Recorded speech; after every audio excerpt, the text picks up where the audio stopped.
Welcome back to my channel. അപ്പോൾ ഇന്ന് നമ്മുടെ സദ്യയിൽ ഒഴിച്ചുകൂടാൻ പറ്റാത്ത ഒരു വിഭവമായിട്ടാണ് വന്നിട്ടുള്ളത്. നമ്മുടെ ശർക്കര വരട്ടിയാണിത്. അപ്പോൾ ഇതെങ്ങനെയാണ് നമുക്ക് വീട്ടിൽ സിമ്പിളായി ആക്കാൻ പറ്റുന്നതെന്ന് നോക്കാം. അതിനുവേണ്ട സാധനങ്ങളെന്ന് പറയുന്നത് നല്ല മൂത്ത പച്ച ഏത്തക്കായാണ് നമുക്കിവിടെ ആവശ്യമായിട്ട് വരുന്നത്. ഞാനിവിടെ ഒരു 4 കായ എടുത്തിട്ടുണ്ട്. നല്ല മൂത്ത കായ തന്നെ നോക്കി വാങ്ങാൻ പ്രത്യേകം ശ്രദ്ധിക്കണം.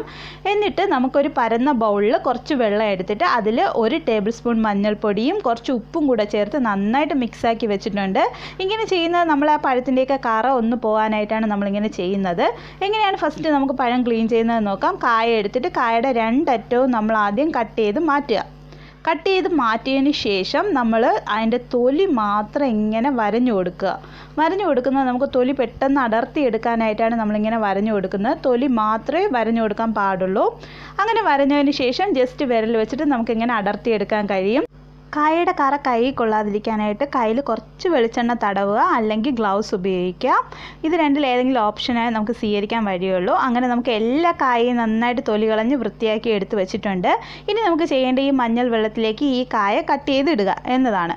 അപ്പോൾ ഈ ഒരു കായ എടുത്തിട്ട് ആ കായയുടെ നെറുകെ ഒന്ന് കീറിക്കൊടുക്കുക. 2ആയിട്ടൊന്ന് കീറിയതിന് ശേഷം നമ്മളത് കായ ഓരോ പീസായിട്ട് ഒരു 1/2 ഇഞ്ച് വലിപ്പത്തിന് കട്ട് ചെയ്തിട്ട് കൊടുക്കുക വെള്ളത്തിലേക്ക്. ആ മഞ്ഞൾ കലർത്തിയ വെള്ളത്തിലേക്ക് വേണം ഇട്ട് കൊടുക്കാനായിട്ട്. വേണമെങ്കിൽ ഇങ്ങനെ സ്ലൈസ് ചെയ്ത് ഇങ്ങനെ ചരിച്ചും നമുക്ക് വെട്ടിയെടുക്കാവുന്നതേ ഉള്ളൂ. നിങ്ങൾക്ക് ഏത് സ്റ്റൈലിലാണോ വേണ്ടത്. ഞാനിപ്പോൾ നേരെയാണ് ഒരു 1/2 ഇഞ്ച് കനത്തിൽ കട്ട് ചെയ്തെടുക്കുന്നത്. അങ്ങനെ എല്ലാം നമ്മൾ കട്ട് ചെയ്ത് ഒരു 10 മിനിറ്റ് വെള്ളത്തിൽ ഇങ്ങനെ സോക്ക് ചെയ്ത് വെച്ചിട്ടുണ്ടായിരുന്നു. അതിനുശേഷം ഈ കായ നന്നായിട്ട് കഴുകി വൃത്തിയാക്കിയതിന് ശേഷം ഒന്ന് ഡ്രെയിൻ ചെയ്തെടുത്ത് വയ്ക്കുക. ഒരു അരിപ്പയിൽ കൂടെ ഡ്രെയിൻ ചെയ്ത് വയ്ക്കുക. അങ്ങനെ വെച്ചതിന് ശേഷമേ നമ്മൾ ഫ്രൈ ചെയ്യാനായിട്ട് പോകുന്നുള്ളൂ. ഈ ഒരു കനത്തിലാണ് നമ്മൾ ഓരോ പീസസുകളും കട്ട് ചെയ്ത് എടുക്കേണ്ടത്. അപ്പോൾ ഈ മഞ്ഞൾ വെള്ളത്തിൽ നമുക്ക് നന്നായിട്ട് ഡ്രെയിൻ ചെയ്ത് ഒരു അരിപ്പ വഴി നന്നായിട്ട് ഡ്രെയിൻ ചെയ്ത് വെച്ചതിന് ശേഷം നമുക്കിത് നന്നായിട്ട് ഫ്രൈ ചെയ്തെടുക്കാം. എന്നിട്ട് നമ്മൾ ഫ്രൈ ചെയ്യാനായിട്ട് ഒരു പാൻ എടുത്ത് അടുപ്പത്തേക്ക് വെക്കുക. അതിലേക്ക് കോക്കനട്ട് ഓയിലാണ് ഞാൻ ഒഴിച്ചിട്ടുള്ളത്. നിങ്ങളുടെ കയ്യിൽ ഏത് ഓയിലാണോ, സൺഫ്ലവർ ഓയിൽ അല്ലെങ്കിൽ കോക്കനട്ട് ഓയിൽ, ഈ 2 ഓയിലിൽ ഏതെങ്കിലും ഒന്ന് എടുത്താൽ മതി. നമ്മുടെ ഓയിൽ ഇവിടെ നന്നായിട്ട് ചൂടായിട്ടുണ്ട്. ഇനി നമുക്ക് നേരത്തെ ഡ്രെയിൻ ചെയ്ത് വെച്ചിട്ടുള്ള കായ നമുക്ക് ഇതിലേക്ക് ഇട്ടിട്ട് നന്നായിട്ട് ഫ്രൈ ചെയ്തെടുക്കണം. നമ്മുടെ ഈ കായൊക്കെ നന്നായിട്ട് ഫ്രൈ ആയിട്ടുണ്ടോ എന്ന് നോക്കാനായിട്ട് ഒരു കായ നന്നായിട്ട് ഫ്രൈ ആയതിനു ശേഷം ഒരു കായ എടുത്തിട്ട് അതിനെ നന്നായി ഒടിച്ചു നോക്കുക. ഒടിച്ചു നോക്കുമ്പോഴേക്കും അത് നന്നായിട്ട് ഇങ്ങനെ പെട്ടെന്ന് ഒടിഞ്ഞു വരികയാണെങ്കിൽ കായ നന്നായിട്ട് അകത്തൊക്കെ വെന്തിട്ടുണ്ടെന്നാണ് അർത്ഥം. അപ്പോഴേക്കും നമുക്ക് എണ്ണയിൽ നിന്ന് കോരിയെടുത്ത് മാറ്റാം. നമ്മുടെ ഇത് ഏതാണ്ട് ആയിട്ടുണ്ട്. അപ്പോൾ നമുക്കിത് എണ്ണയിൽ നിന്ന് കോരിയെടുത്ത് മാറ്റാം. ഇങ്ങനെ നമുക്ക് എല്ലാം ബാക്കിയുള്ളതും കൂടെ നമുക്ക് നന്നായിട്ട് ഫ്രൈ ചെയ്തെടുക്കാം. അതിനുശേഷം നമ്മൾ ചെയ്യേണ്ടത് ഒരു ബൗൾ എടുക്കുക. ഒരു ബൗളിലേക്ക് ജസ്റ്റ് ഒരു 1/2 ടീസ്പൂണോളം അളവ് ഏലക്ക പൊടിച്ചത് നമ്മൾ ചേർത്ത് കൊടുക്കുകയാണ്. എന്നിട്ട് 1 ടീസ്പൂണോളം അളവ് നല്ല ജീരകത്തിൻ്റെ പൊടിയാണ് ചേർത്ത് കൊടുക്കുന്നത്. എന്നിട്ട് 2 ടീസ്പൂണോളം അളവ് ചുക്കുപൊടി ചേർത്ത് കൊടുക്കുന്നുണ്ട്. ചുക്കുപൊടി നന്നായിട്ട് നമ്മൾ കൂടുതൽ ചേർത്ത് കൊടുക്കുന്നതായിരിക്കും കുറച്ചുകൂടെ ടേസ്റ്റ്. നമ്മൾ ശർക്കര വരട്ടി കഴിക്കുമ്പോഴേക്കും നമുക്ക് മനസ്സിലാവും ചുക്കിൻ്റെ ടേസ്റ്റാണ് ഇച്ചിരി ഫ്രണ്ടിൽ നിൽക്കുന്നത്. അപ്പോൾ ചുക്കുപൊടിയുടെ ക്വാണ്ടിറ്റിയുടെ അളവ് കൂട്ടി കൊടുക്കാം. ഇതെല്ലാം നന്നായിട്ട് മിക്സാക്കി വെച്ചതിന് ശേഷം നമുക്കിതിനെ ഒരു സൈഡിലേക്ക് മാറ്റി വയ്ക്കാം. എന്നിട്ട് ഒരു പാത്രം എടുക്കുക. അതിലേക്ക് 200 ഗ്രാം ശർക്കരയാണ് ഞാൻ എടുത്തിട്ടുള്ളത്. അതിൻ്റെ കൂടെ ഒരു 1/2 ഗ്ലാസ് വെള്ളവും കൂടെ ഒഴിച്ചിട്ട് നമുക്ക് ഈ ശർക്കര നന്നായിട്ട് മെൽറ്റാക്കി എടുക്കണം. നമ്മുടെ ശർക്കരയൊക്കെ ഇവിടെ നന്നായിട്ട് മെൽറ്റായിട്ട് വന്നിട്ടുണ്ട്. ഇത് നമ്മൾ അരിച്ചിട്ട് ഒരു നല്ല പരന്ന ഒരു പാനിലേക്കാണ് ഞാൻ ഒഴിച്ചു കൊടുക്കുന്നത്. അരിച്ച് തന്നെ എടുക്കണം. എന്തെങ്കിലും അഴുക്കുണ്ടെങ്കിൽ അത് പോകാനായിട്ടാണ്. അരിച്ച് ഞാനൊരു പാനിലേക്ക് ഒഴിച്ചിട്ടുണ്ട്. നല്ല പരന്ന പാത്രം തന്നെ എടുക്കാൻ നമ്മൾ പ്രത്യേകം ശ്രദ്ധിക്കണം. എന്നിട്ടിത് കൈവിടാതെ ഒന്ന് ഇളക്കി കൊടുത്തുകൊണ്ടിരിക്കുക. ഇത് കറക്റ്റായിട്ട് 1 സ്ട്രിങ് കൺസിസ്റ്റൻസി ആയതിനു ശേഷം മാത്രമേ നമ്മൾ ഇതിലേക്ക് ബാക്കി ചേരുവകളെല്ലാം ചേർക്കത്തുള്ളൂ.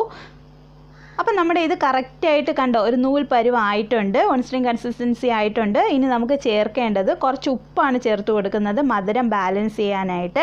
അതിനുശേഷം നമ്മൾ നേരത്തെ മിക്സ് ചെയ്ത് വെച്ചിട്ടുള്ള ആ മിക്സിയിൽ നിന്ന് 1 സ്പൂൺ നമ്മൾ ചേർത്ത് കൊടുക്കുക. ഏലക്കയും ജീരകവും ചുക്കിൻ്റെ പൊടിയും കൂടെ ചേർത്ത് വെച്ചിരുന്നില്ലേ, അതും കൂടെ ചേർത്തതിന് ശേഷം ഫ്ലെയിം അപ്പോഴേക്കും ലോയിലാക്കുക. എന്നിട്ട് നമ്മൾ നേരത്തെ ഫ്രൈ ചെയ്ത് വെച്ചിട്ടുള്ള കായ നമ്മൾ അതിലേക്ക് ഇട്ട് കൊടുത്തിട്ട് നന്നായിട്ടൊന്ന് മിക്സാക്കി കൊടുക്കാം.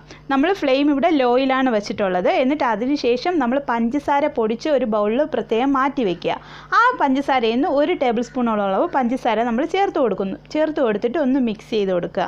മിക്സ് ചെയ്തതിന് ശേഷം നമ്മൾ ഇതിലേക്ക് കുറച്ച് അരിപ്പൊടി 1 ടേബിൾ സ്പൂണോളം അളവ് അരിപ്പൊടി കൂടെ ചേർക്കുന്നു. ഒത്തിരി മധുരം ആവണ്ടെന്ന് വിചാരിച്ചിട്ടാണ് 1 ടേബിൾ സ്പൂൺ അരിപ്പൊടി ചേർക്കുന്നത്.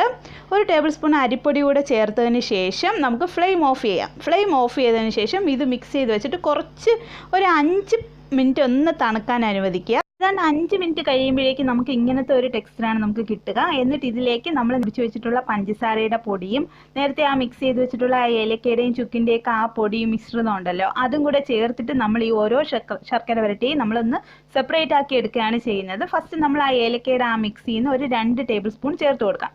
ചേർത്ത് കൊടുത്തിട്ട് ഒന്ന് മിക്സ് ആക്കി കൊടുക്കുക. മിക്സ് ആക്കിയപ്പോഴേക്കും അത് സെപ്പറേറ്റ് ആയിട്ടില്ല. എന്നിട്ട് അതൊന്ന് നമുക്ക് അതിനുശേഷം നമ്മൾ പഞ്ചസാര പൊടിച്ചത് ഒരു 2 ടേബിൾ സ്പൂൺ കൂടെ നമ്മൾ ചേർത്ത് കൊടുക്കുകയാണ്. ചേർത്ത് കൊടുത്തിട്ട് ഇതെല്ലാം ഒന്ന് ഇളക്കി കൊടുക്കാം. ഇളക്കി കൊടുക്കുമ്പോഴേക്കും നമ്മുടെ ശർക്കര വരട്ടി ഓരോന്നായിട്ട് സെപ്പറേറ്റ് ആയിട്ട് വരണം. ഏതാണ്ട് നമ്മുടെ സെപ്പറേറ്റ് ആയിട്ട് വന്നിട്ടുണ്ട്. അപ്പോൾ ഇത് ഇങ്ങനെ ഒരു ടെക്സ്ചറിൽ നമുക്ക് കിട്ടുന്നതാണ്. ഇത് നമുക്ക് ഒരു സിപ്ലോ കവറിലോ അല്ലെങ്കിൽ ജസ്റ്റ് എയർ ടൈറ്റ് കണ്ടെയ്നറിലോ ഒന്ന് സൂക്ഷിച്ച് നമുക്ക് കീപ്പ് ചെയ്ത് വയ്ക്കാവുന്നതേ ഉള്ളൂ. അപ്പോൾ നല്ല ടേസ്റ്റി ആയിട്ടുള്ള ശർക്കര വരട്ടി വളരെ സിമ്പിളായിട്ട് നമ്മുടെ വീട്ടിൽ തന്നെ ഉണ്ടാക്കാൻ കഴിയുന്നതാണ്. അപ്പോൾ എല്ലാവരും ഇത് ട്രൈ ചെയ്ത് നോക്കുക. Thank you for watching. Bye bye.